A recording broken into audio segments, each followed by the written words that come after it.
TV so any episode for your woman in our cover Eddie about channel yes so open our number one channel ebema all the political issues, all the political stories they are and then I make for the Points TV Eddie Amao. Mess also be subscribe to YouTube channel na face so like video no Eddie Amame. Share my for free be share na fi for comment brand so e wo comment section ho and no more. And some be ACC e wo Ghana ye politics say ye NPP say ye NDC. Ni nyina no yaboabo ano ayede e bro.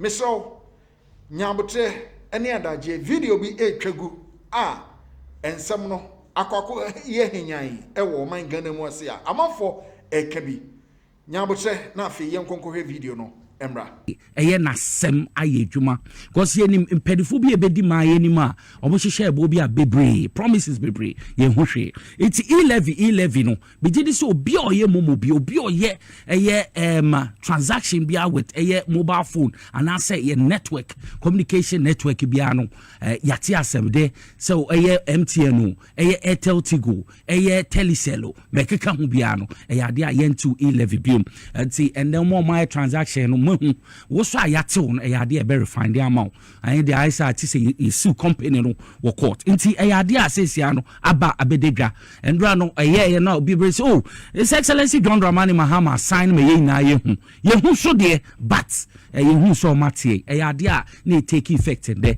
inti ye wura a 2nd April 2025 eya machi 12 pepepe no mo sha asese omoti enti bebi a wo bia na wo tie me no asem da no bebre so nya messages ahoro wo omo phones so enti say ade the road is clear no shaky ye pema koyenim enti aye 10 of the past enya de a ombeti E-Levy biom enti eho asem no asem da no menim say bebre na di ho adanse ye bie phone lines kra de a temni say bebre na be ka ho asem ma aye enije sem papa na ebiom eye missing containers ayira yatete eho nsem no eye 1300 and say ade bia be ka ho 347 missing containers ayira ifi the port of Ghana Tema port no so emu nsem aba bebre na ebeka ya openi bia under His Excellency Nana Dankwa Akufo-Addo na oye ECD penny aka kra bi ma yebeto aba ohun say say ade omadi nkuku nti or resign ya your friend a Samuel Dubik Mahama or sign a lawyer. You want to call a media tour. You want what televisions are who be so Sassy you will baby be what shall I say Casa or so on a dear your friend is saying on Jindy say containers no under their watch. No some can't say me say on who said GR4 epese almost your friend is saying almost auction containers no or trail letter time or year managing director de my ECG Electricity Company of Ghana or trail letter de almost said no mama almost auction containers no nti only there to the knowledge no and yadia ye to me a ton container bia no more auction container bia e say me bra ye hu o kan platform of ya no wakwa ha no ka nti ama aye hu pa na ye bisa say containers eyira and Nana Dankwa Akufo-Addo Dr. Mahmoud Baumia nti say sia no director ne dey no person ka menim say mpanifo betwe na bisa no ye bisa eye minority leader osanso oye den eye board chairman eye owura apenyo makin ye bisa ono so say oye board and under the watch no e ba ne sen ye nti na no di sem ye bisa owura na poso a no so no oye minister of energy den no so den no nim me say pedifo betwen na bebi anu kra no obi anu ye behu yanko nre ni bre say ye hu flyer na edi anim te board 10 pepepe ye mu bebre na ye hwe na ye pese eti asem obeka nti eye ohia ye nua Alfredo Kansi owo TV3 ni bre no news night oni ni di nkomo na okeka nsem bisa me pese ye beko na yekuti nsema Samuel Dubik Mahama former managing director de my ECG or the Tudja. Strongly the containers are at the port. The containers are at the port. And they are within the control of, because before I finish that statement, there are only two entities that have control of those containers. Let's bear in mind that the minister went into the port, a restricted area. Containers have a formula as to how they leave the port. This conversation would have been different if we were saying that the containers were in the custody of ECG and got lost.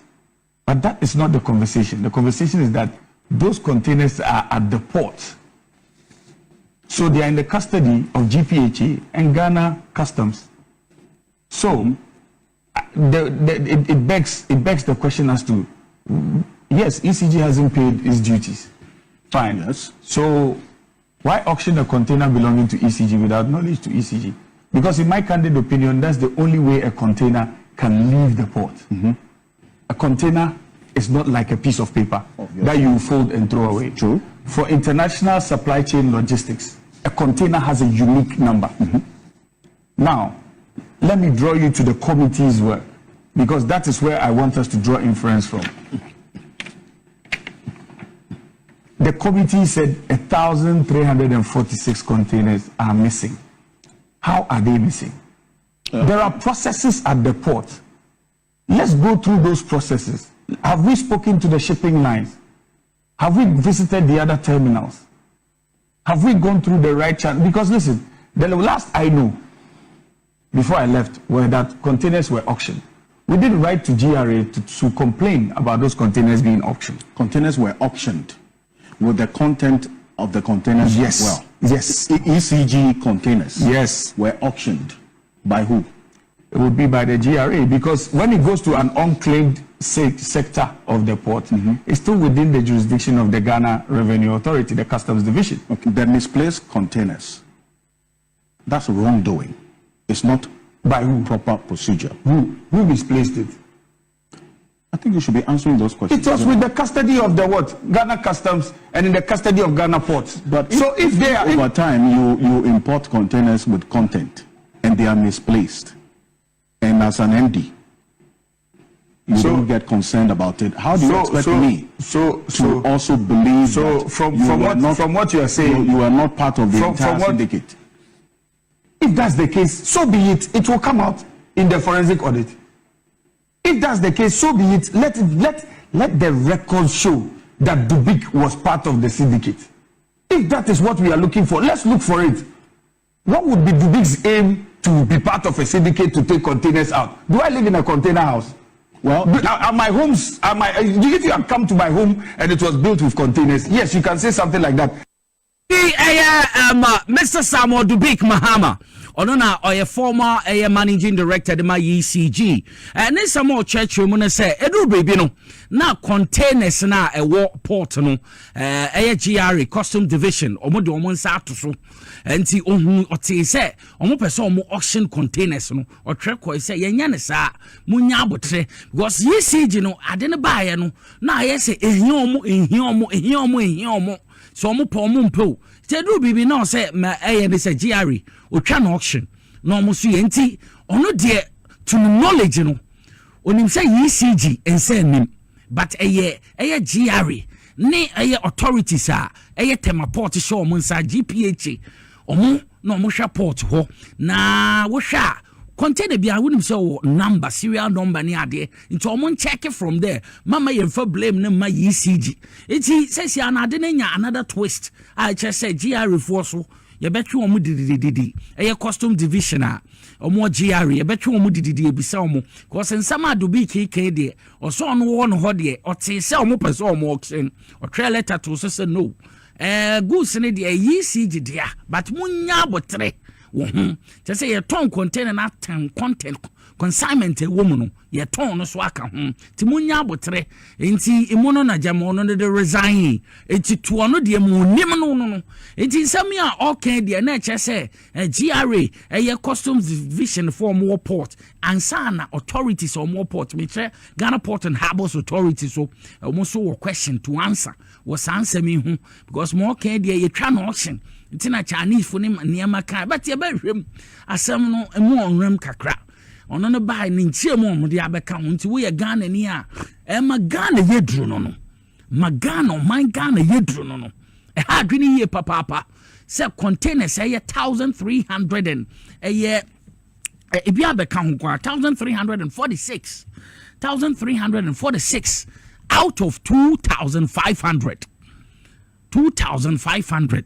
into more than half of the container amika say ayehu baby eko che enche na ehun se 40 wo Shire Hills opposite Shire Hills gaming reserve ho na Chinese phobia omo melting dade ne ade omo koto bi di ba nti me feel sense no ekọ no ye behwe na ye huma ekọ Chinese for no so omo ton no kwampa so say auction etisan o me di say His Excellency John Dramani Mahama de bia metena ha ka enya ade a ye besesa ya no ye say Ghana for say ye nkankyere wo say His Excellency say wotumi etumi gigi saa niema ye sika akohye baabi niema a eye state ne dia wo gigi ono krama e 4 years ya ye okay because I be paying one may schools, one may roads, one may markets, one may cheap compounds, hospitals. And yama there, you come infrastructure. We a nations builder. Why be bramaye?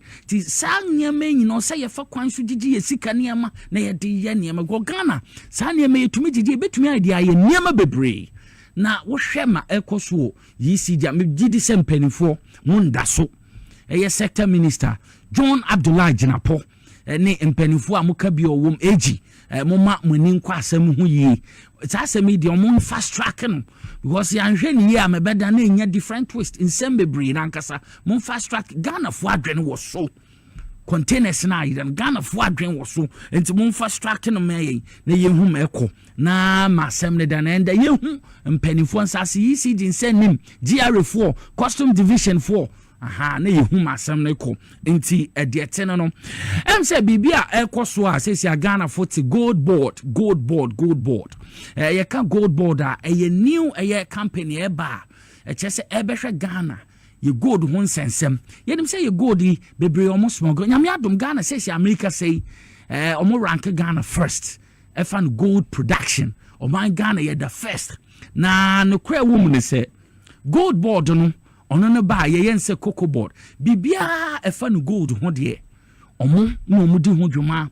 sir wo pese first no bia se maje license between export gold no says ya no gold board no na obe authorize ono na obehwe kwan so a obefa so na watumi export ye gold no efa bibia adwede efa no gold ho bia no ebetumi abo nti we no ema ye gold yen smuggle we no ema ye gold yen famfafa baabi omo na ebe so authorize company a omo behwe ye golden sensem ene betumi aboa manfasode a Ghana o say yenya no yetumi enya mfasode a gold ebo o man Ghana yenya na yetumi akese no kre ye sika yenya wo gold we na ede aye ye ma obi individual obi anye gold ni nye we emfa ha em say bebre na ate wasem na ye na ebe di ho adanse esem ba parliament de oma pass ewie ma bibia etumi adedin nti aka His Excellency John Dramani Mahama oba send it to the bill sent it to the bill na implementation aye adwuma na gold board adwuma kuno etumi abobade aye adwuma kama